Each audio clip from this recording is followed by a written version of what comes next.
Hi there, welcome to Fantasy Hub. I'm Mia, your storyteller.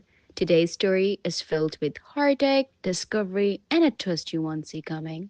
So let's begin. The law office smelled of old leather and broken promises.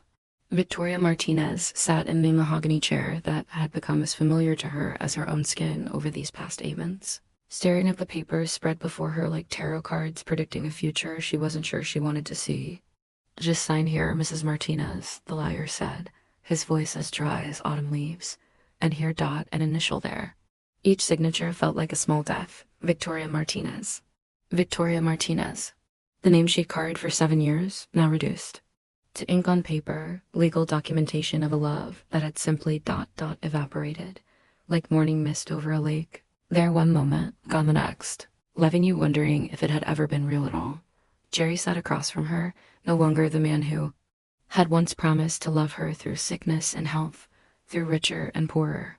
He was a stranger wearing her husband's face, checking his phone while she signed away their shared history.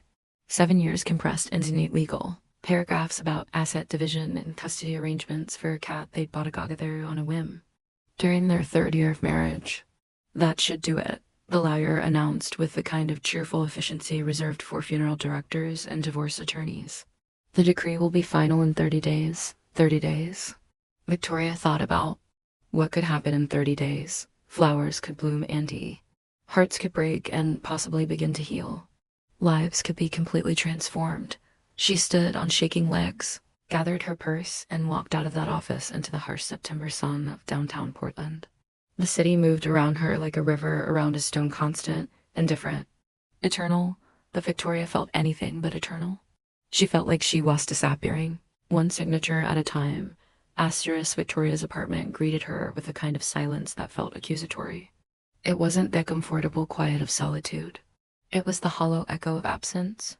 Jerry had moved out 3 months ago, taking with him not just his belongings, but somehow all the warmth and life that had made this place feel like home. She poured herself a glass of wine from a bottle they'd been saving for a special occasion and gnawed bitterly at the irony. What occasion was more special than the official end of everything you thought you knew about yourself? The apartment felt too big and too small simultaneously. Too big because every corner echoed with memories of shared laughter, whispered conversations, lazy Sunday mornings. Too small because the walls seemed to be closing in, trapping her with the ghosts of who she used to be. Victoria had been a writer once. Not a successful one, perhaps, but a real one. She'd filled notebooks with stories and poems, stayed up until 3 in the morning, chasing the perfect metaphor, believed in the power of words to transform both writer and reader. But somewhere along the way, probably around year 4 of her marriage, the words had dried up like a river in drought. Jerry had called her writing cute, a hobby, something to keep her busy while he built his accounting practice. Now sitting in her half-empty apartment, she realized she couldn't remember the last time she'd written anything that wasn't a grocery list or an email. Her phone buzzed. A text from Monica, her best friend since college. "How did it go today? Want company?" Victoria stared at the message for a long time. Monica meant well, but Victoria wasn't ready for the kind of earnest conversation that would inevitably follow. That, "How are you holding up?" And "You're better off without him, and this is just the beginning of your new life." Platitudes that, while well-meaning, felt like trying to heal a severed limb with band-aids. Instead, she texted back, "Fine, need some time alone tonight." But as the evening stretched ahead of her, empty and endless, Victoria realized that time alone was the last thing she needed. Asterisk at 9:30 that night, Victoria found herself standing outside the Blue Note, a jazz bar she'd walked past 100 times but never entered. The warm glow spilling from its windows promised anonymity, the kind of darkness where a person could disappear into the crowd and forget, for a few hours, who they used to be. The interior was exactly what she'd hoped for, dim lighting exposed. Brick walls, and the kind of atmosphere that embraced broken hearts and lost souls. A jazz trio played in the corner, their music weaving through the cigarette smoke and whispered conversations like a prayer for Thewended. Victoria claimed a seat at the far end of the bar, as far from other people as possible. She ordered a whiskey neat, something Jerry would have disapproved of. "Ladies don't drink whiskey straight," he had once told her. Well, she wasn't a lady anymore. She wasn't a wife. She wasn't even sure she was the same person who had woken up that morning, first time here. The voice belonged to the bartender, a woman with dark hair pulled back in a messy bun and dyes the color of warm honey. She was beautiful in an effortless way that made Victoria suddenly aware of her own disheveled appearance, her makeup smudged from crying in Thelawire's parking lot. Is it that obvious? Victoria asked, attempting a smile that felt rusty from disuse. Not obvious, just you have the look of someone who's never been here before, but probably should have been a long time ago. The bartender's smile was gentle, understanding. I'm Caroline, Victoria. She lifted her glass in a mock toast, recently divorced as of. She checked her watch. Approximately 11 hours ago. Caroline's expression shifted to something deeper than polite sympathy. Ah, so this is that Kendorf night. What kind of night? The kind where you come in planning to drink away the pain and hopefully leave with something better than you came in with. Victoria laughed, but it came out hollow. I doubt that's possible. I'm pretty sure I'm beyond help at this point. Carolyn leaned against the bar, studying Victoria with a kind of attention that felt both disconcerting and oddly comforting. You know, I've been working in bars for 8 years. I've seen a lot of people on their worst nights. And you know, what I've learned? What's that? The ones who think they're beyond help are usually the ones closest to finding it. Asterisk as the night deepened and the crowd thinned. Victoria found herself opening up to Caroline in a way she hadn't opened up to anyone in years. Maybe it was the whiskey, or maybe it was the safety of confessing to a stranger. But the words poured out of her like water from a broken dam. She told Caroline about Jerry, about the slow erosion of their marriage, about how she'd lost herself, somewhere between the wedding photos and the divorce papers. She talked about her writing, how it had once made her feel alive and purposeful, and how its absence had left her feeling like a ghost haunting her own life.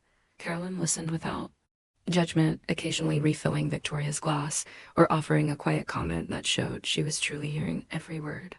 There was something magnetic about their presence, the way she moved with fluid grace behind the bar, the way her laugh lit up her entire face. What about you? Victoria asked finally, realizing she'd been monopolizing the conversation. What's your story? Caroline's hand stilled on the glass she was cleaning. My story? Well, let's see. I'm 28. I've been bartending since I dropped out of art school, and I live in a studio apartment with a cat named Fitzgerald. Art school? Victoria leaned forward, intrigued. What kind of art? Painting, mostly. Still life portraits. I was good at it, or so my professor said, but I got scared. Scared of what? Carolyn was quiet for a moment, her honey-colored eyes distant. Scared of wanting something too much. Scared of failing. Scared of a lot of things, I guess. Victoria felt a recognition deep in her chest, a kinship with this beautiful stranger. How understood what it meant to abandon your dreams before they could abandon you. Do you still paint? Victoria asked softly. Sometimes, late at night when I can't sleep. But it's different now, less hopeful maybe. They sat in comfortable silence for a moment, two women who had learned to make peace with disappointment, bound together by the unspoken understanding that comes from recognizing your own wounds in someone else. Can I ask you something? Caroline said finally, of course. Why did you really come here tonight? And don't say to drink away the pain.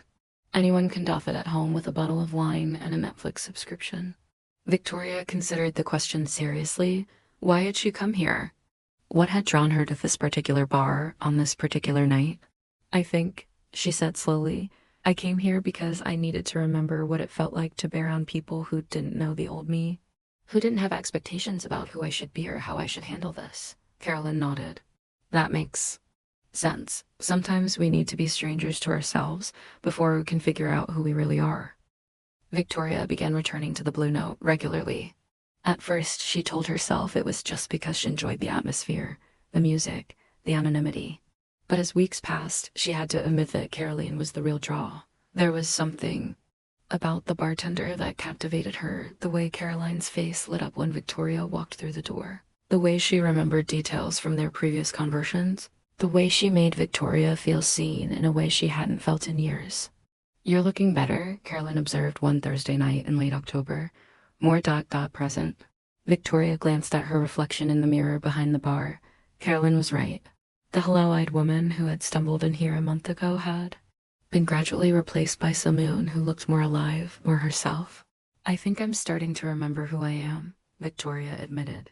Or maybe I'm discovering who I could be. And who is that? Victoria smiled, surprised by her own certainty. A writer. I started writing again last week. Just small things, observations, fragments of stories. But it feels ... It feels like coming home. Caroline's smile was radiant. That's amazing, Victoria. What changed? Victoria looked into Caroline's honey-colored eyes and felt something shift in her chest. Something dangerous and beautiful and terrifying. I think, she said carefully, I started remembering what it felt like to want something, to want Simeon. The words hung between them like a bridge. Neither of them was quite ready to cross. Caroline's cheeks flushed pink, and she busied herself, wiping down glasses that were already clean. Victoria ... She began, but the sentence remained unfinished as another customer signaled for service. Asterisk, it was a rainy Tuesday night in November when everything changed. The bar was nearly empty, just Victoria, an old man playing solitary chess in the corner, and Carolyn behind Theber. The jazz trio had been replaced by soft recorded music that wrapped around them like a cocoon. Victoria had been coming to the Blue Note for 2 months, and in that time she'd written 30 pages of what might actually become a novel. She'd also fallen completely, irrevocably in love with a woman for the first time in her life. The realization hadn't come as a shock. It had crept up on her gradually, the way dawn breaks over a landscape slowly, then all at once until you're standing in full daylight, wondering how you ever lived in darkness. Carolyn, she said, her heart hammering against her ribs. Can I tell you something? Carolyn looked up from the inventory sheet she'd been pretending to focus on. Of course. I think I'm falling in love with you. The words escaped before Victoria could stop them, hanging in the air between them like a confession whispered in church.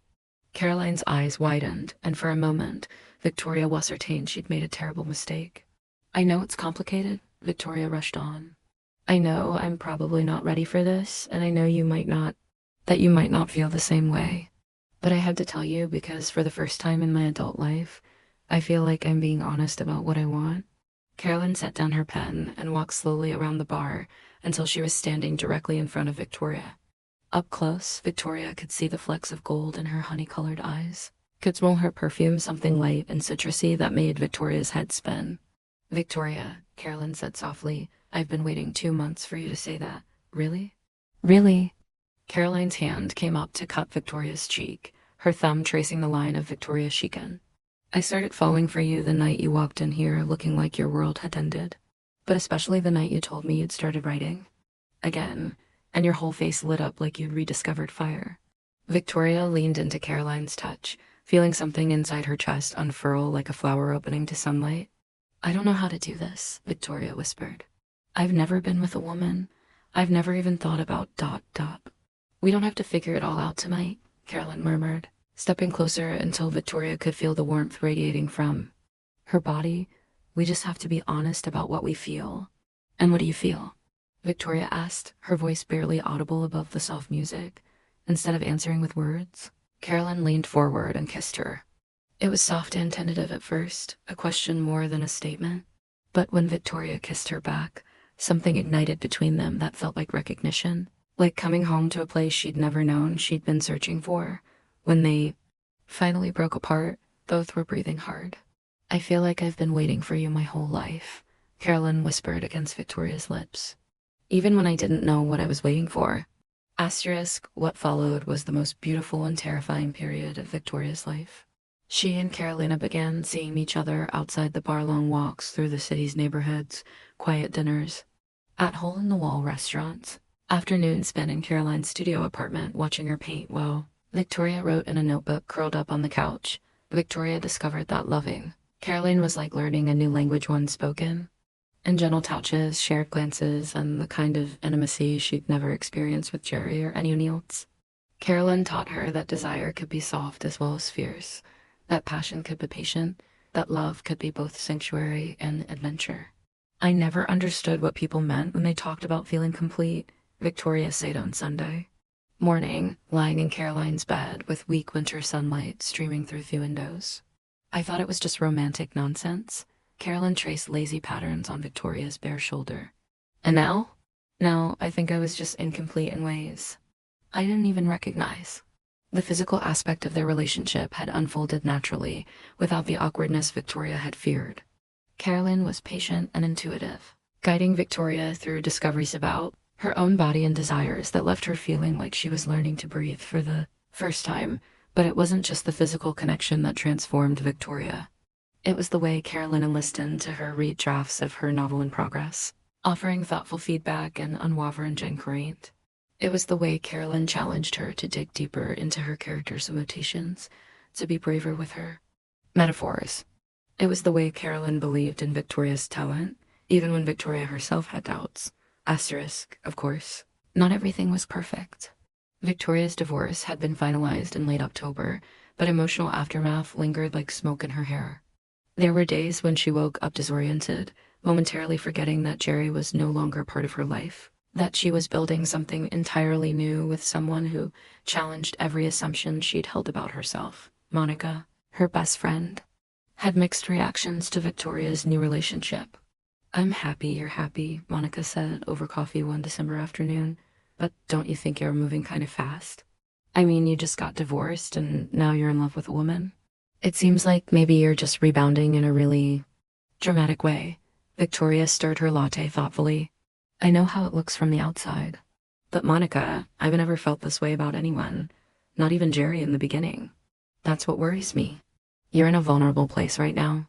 How do you know you're not just projecting all your hopes for a new life onto this person?" The question haunted Victoria for days. Was she using Carolyn as an escape from her own pain?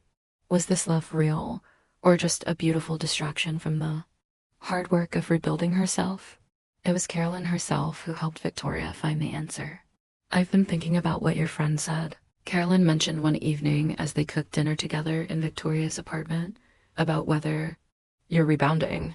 Victoria tensed. And I think she's asking the wrong question." Carolyn set down her wooden spoon and turned it to face Victoria fully. "The question isn't whether you're rebounding. The question is whether what we have together makes you more yourself or less yourself." Victoria considered this. Since meeting Carolyn, she'd started writing again. She'd rediscovered parts of her personality that had been dormant for years. She'd learned to trust her own instincts, to articulate her desires, to believe in her own worth. "More," she said without hesitation. "Definitely more," Carolyn smiled. "Then that's all that matters." By February, Victoria had completed the first draft of her novel, a story about a woman who loses herself in marriage and finds herself again in unexpected love. The parallels to her own life weren't subtle, but they weren't meant to be. "I want you to read it," she told Carolyn, handing over the thick stack of printed pages with trembling hands. "But I'm terrified of what you'll think." Caroline accepted the manuscript like it was made of spun glass. "Are you sure you're ready for it?" "No, but I'm doing it anyway." Carolyn read the entire novel over a weekend, and when she finished, there were tears in her eyes. "Victoria," she said, pulling her into a fierce embrace, "this is extraordinary. Not just because it's beautifully written, which it is, but because it's so brave. You've put your entire heart on these pages. You really think it's good?" "I think it's magnificent, and I think that other people need to read it." With Caroline's encouragement, Victoria began researching literary agents. The rejection letters came first, as they always do, but Victoria had developed a resilience she'd never possessed before. Each no brought her closer to the eventual yes. Asterisk, the call came on a rainy Thursday in April, almost exactly 7 months after Victoria had first walked into the Blue Note. "Ms. Martinez, this is Sarah Chun from the Chun Literary Agency. I'd like to represent your novel." Victoria nearly dropped the phone. Within 2 weeks, Sarah had sold the Blue Note to a mid-sized publishing house for enough money to allow Victoria to quit her soul-crushing administrative job and write full-time. The success should have felt like vindication, proof that she'd made the right choice in leaving her old life behind. And it did feel wonderful. But it also brought unexpected complications. "They want me to go on a book tour," Victoria told Caroline as they celebrated with champagne in Caroline's apartment. 3 months, 15 cities. Caroline's smile faltered slightly. "That's amazing. You'll be wonderful at it." "Come with me," Victoria said impulsively. "We could travel together, see the country. It would be like an adventure." Caroline was quiet for a long moment, staring out the window at the city lights. "I can't, Victoria. I have my job here, my life, and you need to do this on your own." "What do you mean?" Carolyn turned to face her, and Victoria was startled to see something that looked like sadness in her honey-colored eyes. I mean that for the past 7 months, I've watched you discover who you really are. And that woman, the writer, the brave woman who rebuilt her life from scratch, she needs to go out into the world and claim her success. She needs to know she can do it independently. Victoria felt a flutter of panic in her chest. Are you breaking up with me? No, Carolyn said firmly, taking Victoria's hands in hers. I'm telling you that I love you and Otto let you fly. And when you come back, if you choose to come back, we'll build something even stronger together. Asterisk, the book tour was simultaneously exhilarating and lonely. Victoria found herself in bookstores and libraries across the country, reading passages from her novel to audiences who seemed to understand the story she was telling. She did radio interviews and podcast appearances, each on building her confidence as a public speaker and advocate for her own work. But in quiet hotel rooms in strange cities, she missed Carolyn with an ache that surprised her with its intensity. They talked every night, long phone conversations that spanned time zones and miles, but it wasn't the same as falling asleep in each other's arms. How are you holding up? Carolyn asked during a call from Denver. I miss you, Victoria said without hesitation. But you were right. I needed to do this alone. I needed to prove to myself that I could. And have you proven it to yourself? Victoria looked around her hotel room, at the suitcase full of clothes she'd packed herself, at the schedule she managed independently, at the novel that bore her name on the cover. Yes, she said with certainty, I have. Asterisk Victoria returned to Portland on a Tuesday in July, 7 months after she'd left. The city looked the same, but she felt fundamentally different. The success of her novel had given her financial security and professional confidence, but more than that, it had proven to herself that she could build a life based on her own talents and dreams. She went straight from the airport to the Blue Note. Caroline looked up from behind the bar, and her face broke into a smile that could have powered the entire city. She was even more beautiful than Victoria remembered, and for a moment, Victoria wondered if absence had romanticized her memories. But when Carolyn came around the bar and pulled her into an embrace, Victoria knew that what she felt was as real and strong as ever. Welcome home, Carolyn whispered against her ear. I missed you, Victoria said, breathing in the familiar scent of Caroline's perfume. Every day. They talked until the bar closed, filling each other in on the months they'd spent apart. Carolina had continued painting and had actually sold 3 pieces to a local gallery. Victoria had notably completed her successful book tour, but had started writing her second novel. I have something to ask you, Victoria said as they walked hand in hand through the empty streets toward Caroline's apartment. What's that? Victoria stopped walking and turned to face Carolyn under a streetlight. Move in with me. Not because I need you to take care of me, or because I'm afraid to be alone, but because I choose you. Because I want to build a life with you based on who we both are now, not who we were when we first met. Caroline's eyes filled with tears. Are you sure? I've never been more sure of anything in my life. Caroline kissed her then, deep and passionate, and Victoria felt the same recognition she'd felt that first night in the bar, the sense of coming home to a place she hadn't known she'd been searching for. Asterisk 6 months later, Victoria sat at the kitchen table of the apartment she and Carolyn now shared, working on the final chapters of her second novel. Through the window, she could see Carol and I in the small garden they'd planted together, tending to the herbs and flowers that had transformed their tiny backyard into a sanctuary. The book she was writing now was different from the first still. Deeply personal, but more hopeful. It was about second chances and the courage to redefine yourself, about the mysterious ways love finds us when we're ready to receive it. Her phone buzzed with a text from her editor. Just finished reading the latest chapters. This is our best work yet. Can't wait to see how it ends. Victoria smiled, looking up from her laptop to watch Carolyn coax a stubborn tomato plant to grow straighter. She thought about endings and beginnings and the strange alchemy that transforms pain into art, loneliness into love, questions into answers. She picked up her phone and texted back. I'm not sure yet how it ends, but I know it ends with hope. Carolyn looked up from her gardening and waved, dirt-stained gloves and all. Victoria waved back, then returned to her manuscript. She had a story to finish, a life to live, a love to nurture. Asterisk, but let me tell you, dear listener, that love stories are never quite as simple as they appear on the surface. As the seasons turned and Victoria and Carolyn settled into their shared life, new challenges emerged, the kind that test not just the strength of love, but its wisdom. It was on a crisp October morning, exactly 2 years after Victoria had first walked into the Blue Note, that she discovered the letter. Carolyn had left for her shift at the bar early, and Victoria was organizing their shared desk when she found it tucked between some old art magazines, an acceptance letter from the San Francisco Art Institute dated 3 months prior. Victoria's hands trembled as she read the formal language, offering Caroline a full scholarship for their Master of Fine Arts program, a chance to complete the education she'd abandoned years ago.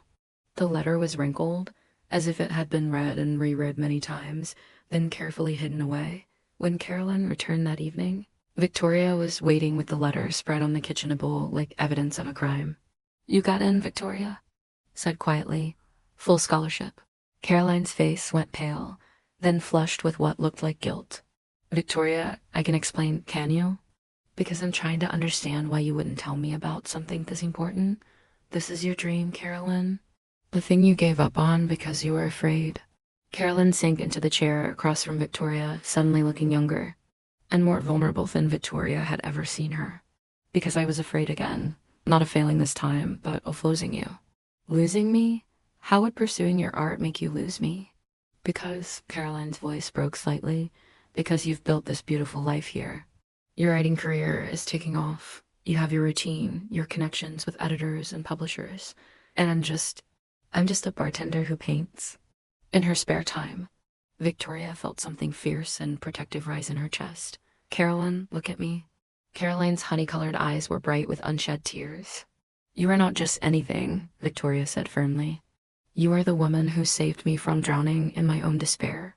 You are an artist whose paintings make me feel things I don't have words for. You are my partner, my equal, my love. And if you think I would ask you to sacrifice your dreams for mine, then you don't know me at all." That night, they talked until dawn about fear and sacrifice, about the difference between supporting someone's dreams and enabling their limitations. Victoria learned that Carolyn had been turning down opportunities for months, gallery showings, art fairs, even casual invitations to join other artists' collectives, all out of a misguided desire to be available for Victoria's inseriously demanding career. "I watched you transform yourself," Carolyn explained as they lay in bed watching the sun rise through their bedroom window. "I watched you become this confident, successful woman, and I was so proud. But I was also terrified that if I changed too, we wouldn't fit together anymore." Victoria turned to face Carolyn fully, studying the face she'd memorized in a dozen different lights. "Do you remember what you told me that first night? About needing to be strangers to ourselves before we can figure out who we really are?" Carolyn nodded. Double quotes. "Well, maybe we need to keep becoming strangers to ourselves. Maybe that's how love grows, not by staying the same, but by supporting each other's evolution." The next morning, Victoria helped Caroline compose an email accepting the scholarship offer. Even though it meant Carolyn would be in San Francisco for 2 years, while Victoria remained in Portland. The months leading up to Caroline's departure were bittersweet. Victoria threw herself into promoting her second novel, while Caroline prepared for her return to academic life. They spent long evenings in Caroline's studio, apartment now packed with canvases and art supplies, talking about everything except the approaching separation. "I'm scared," Caroline admitted one night as Victoria posed for a portrait Caroline wanted to finish before leaving. "Of what?" "Of becoming someone you won't recognize. Of discovering parts of myself that don't fit with well. I've been with you." Victoria held her pose, but let her mind wander over the past 2 years, how Caroline had challenged her to be braver with her writing, more honest about her desires, more willing to take risks. How Caroline had never once asked her to be smaller, or quieter, or more conventional. "Caroline," she said finally, "the woman I fell in love with was brave enough to leave law school and become a bartender because it felt more authentic. She was brave enough to kiss a recently divorced woman who had never been with another woman before. She was brave enough to encourage that woman to write a novel about their love story." Caroline's brush paused on the canvas. "If you become braver, more artistic, more educated, if you become more yourself, how could Ito anything but love you more?" Caroline left for San Francisco on a foggy morning in January. Victoria drove her to the airport, and they cried in each other's arms at the Security checkpoint like teenagers, not caring who stared. The first few months were harder than either of them had anticipated.